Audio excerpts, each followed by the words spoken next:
ini atiullah wa atiur rasul wa ulil amri minkum, ya, taatilah Allah dan taatilah Rasulnya, dan ulil amri di tengah-tengah kalian, ya. Fa in tanazza'tum fi syai'in farudduhu ila Allahi war Rasul. Jika kalian berlainan pendapat tentang sesuatu, maka kembalikanlah persoalan itu kepada Allah dan Rasulnya. Maksudnya kembalikanlah kepada Quran dan kepada hadis. Nah, itu diakhiri dengan in kuntum tu'minuna billahi wal yaumil akhir. Itu jika kalian beriman kepada Allah dan kepada hari akhir. Berarti apa? Mengembalikan setiap persoalan kepada Allah dan Rasulnya, mengembalikan setiap persoalan kepada Quran dan hadis, ya, menjadikan syariat Islam sebagai aturan kehidupan kita, itu hukumnya wajib. Karena ada in kuntum tu'minuna billahi wal yaumil akhir.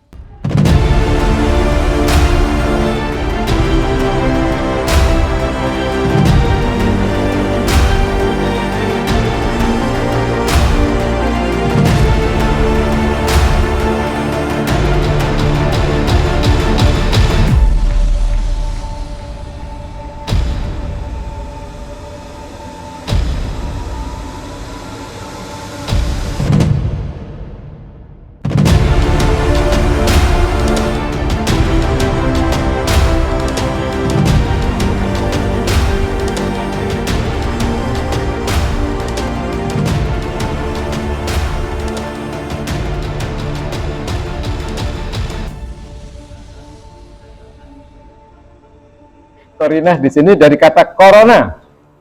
Ya, corona bukan virus. Bukan virus corona. Corona artinya menyertai, membersamai kalau bahasa yang sering digunakan sekarang, atau menemani, itu corona, ya. Bahasa Arab. Mungkin saya ulangi, ya. Perintah atau larangan dalam Quran itu banyak, Pak. Nanti kita akan pelajari, ada banyak nanti ketika kita mempelajari korinah-korinah untuk yang ghairu jazim, itu ada perintah-perintah, tapi dia tidak wajib. Bagaimana kita bisa menentukan ini wajib, ini tidak wajib, ini haram, ini makruh? Nah, ada korinah atau ada isyarat atau ada indikasi atau ada ayat hadis lain yang menyertai kalimat itu. Makanya saya sering mengatakan, kita tidak bisa memaknai ayat itu hanya dari satu ayat itu, tidak bisa. Tidak boleh, ya. Jadi ada korinahnya, ada ayat atau lain yang menyertai perintah itu atau larangan itu, sehingga kemudian ulama-ulama usul fikih ini memastikan, oh ini wajib, oh ini sunnah, oh ini haram, oh ini makruh. Tapi bentuk kalimatnya atau sighotnya, sighot itu bentuk, ya, itu bisa jadi dia bentuk perintah atau bentuk larangan di dalam Quran itu, ya. Nah, korinah tentang sesuatu yang wajib atau haram. Jadi wajib haram ini kan mutlak, ya. Tidak boleh tidak, ya. Dalam istilah usul fikih disebut dengan jazim. Jadi perintah atau larangan yang jazim itu tadi ada ancaman, ada kata-kata tertentu yang digunakan, ya, ada kutiba, faridoh, maktubun, kitaban.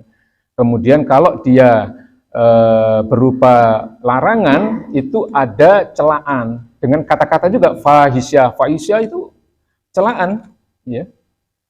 Jadi kalau suatu perintah atau larangan itu dikaitkan dengan persoalan iman, itu hukumnya jazim.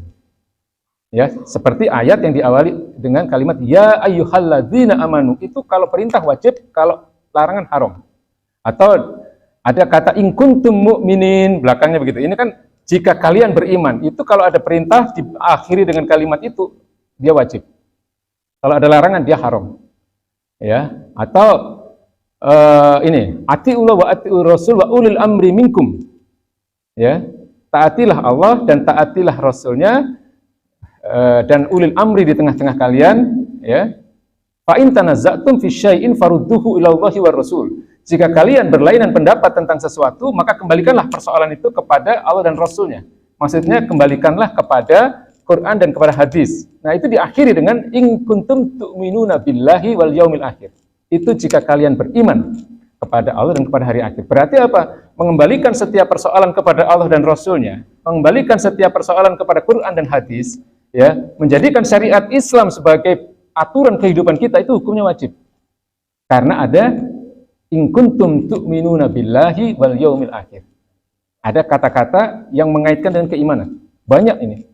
Banyak sekali di Quran. Hadis juga banyak. Kan ini hadisnya sangat populer. Mangkana yu'minu billahi wal yaumil akhir fal yukrim dhaifahu misalnya. Nah, ini ada pembahasan lebih dalam lagi, Pak. Ada. Nanti ada di Al-Maidah 44, 45, 47 itu mungkin sebagai jawaban ya atas pertanyaannya Pak Jailani. Itu ada 3 ayat yang bunyinya hampir sama. Ya, wa man lam yahkum bima anzalallah faulaika humul kafirun. Itu satu, Pak. Barang siapa tidak berhukum kepada hukum-hukum Allah, maka dia kafir. Tapi ayat yang lain berbunyi wa man lam yahkum bima anzalallah faulaika humul fasikun. Barang siapa tidak berhukum kepada hukum-hukum Allah, dia fasik. Wa man lam yahkum, ayat yang ketiga kemudian berbunyi wa man lam yahkum bima anzalallah faulaika humudz zalimun. Ya, barang siapa tidak berhukum kepada hukum-hukum Allah, dia zalim. Jadi orang-orang yang tidak mengembalikan, artinya tidak berhukum kepada hukum-hukum Allah, itu bisa kafir, bisa fasik, bisa zalim. Ini tergantung dari kriterianya nanti ya. Karena ada orang-orang yang memang menolak hukum-hukum Allah. Kalau ini sudah pasti kafir dia. Tapi kan ada orang-orang yang terpaksa misalnya, Pak. Ya kan? Atau dia ingin memperjuangkan hukum-hukum Allah tapi gimana? Dia nggak bisa. Ya, tapi dia ada di dalam sebuah sistem yang mengharuskan dia misalnya katakanlah tidak berhukum kepada hukum Allah, tapi dia bermaksud memperjuangkan di situ, ya mungkin tidak sampai kepada kafir. Ya, tapi dia tetap mengimani kebenaran hukum-hukum Allah dan Rasulnya. Ya, jadi intinya begitu ya. Kalau ada kata atau ada perintah atau larangan yang terkait dengan keimanan, di mana Allah dan Rasulnya itu mengaitkan dengan iman, itu hukumnya wajib atau haram kalau dia larangan. Ya, tadi saya kasih contoh, man kana yu'minuna billahi wal yaumil akhir falyukrim dhaifahu. Barang siapa beriman kepada Allah dan kepada hari akhir, maka dia hendaknya memuliakan tamunya.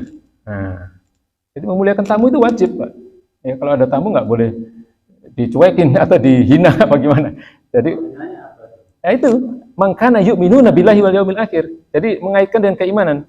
Barang siapa beriman ya kepada Allah dan pada hari akhir, dia wajib memuliakan tamunya. Atau banyak atau beberapa hadis diawali dengan itu, man kana yu'minuna billahi wal yaumil akhir falyukrim jarohu. Ya, barang siapa beriman kepada Allah dan kepada hari akhir, maka hendaknya dia memuliakan tetangganya. Nah, memuliakan tetangga itu wajib hukumnya. Ya, itu akhlak Islam kan luar biasa itu, Pak, ajaran-ajaran Islam. Ya. Atau man kana yu'minu billahi wal yaumil akhir falyakul khairan aw liyasmut. Nah, barang siapa beriman kepada Allah dan kepada hari akhir, hendaknya dia bicara yang baik-baik saja. Aw liyasmut, atau diam. Jadi berbicara yang baik itu wajib. Enggak boleh mulut ini mengucapkan sesuatu yang tidak baik. Dosa, haram. Ya? Ya, ukuran baiknya yang baik menurut Allah dan Rasulnya.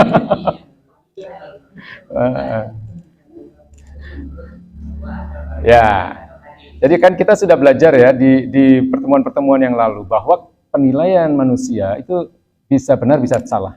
Tapi kalau sesuatu itu berdasarkan penilaian manusia, itu ada hal-hal yang bisa kita dalili secara akli ya. Oh, ini baik. Ya.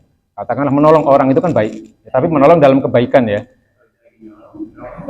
Ya, makanya kalau tolong menolong dalam kebaikan itu kan secara akliah saja sudah bisa ya.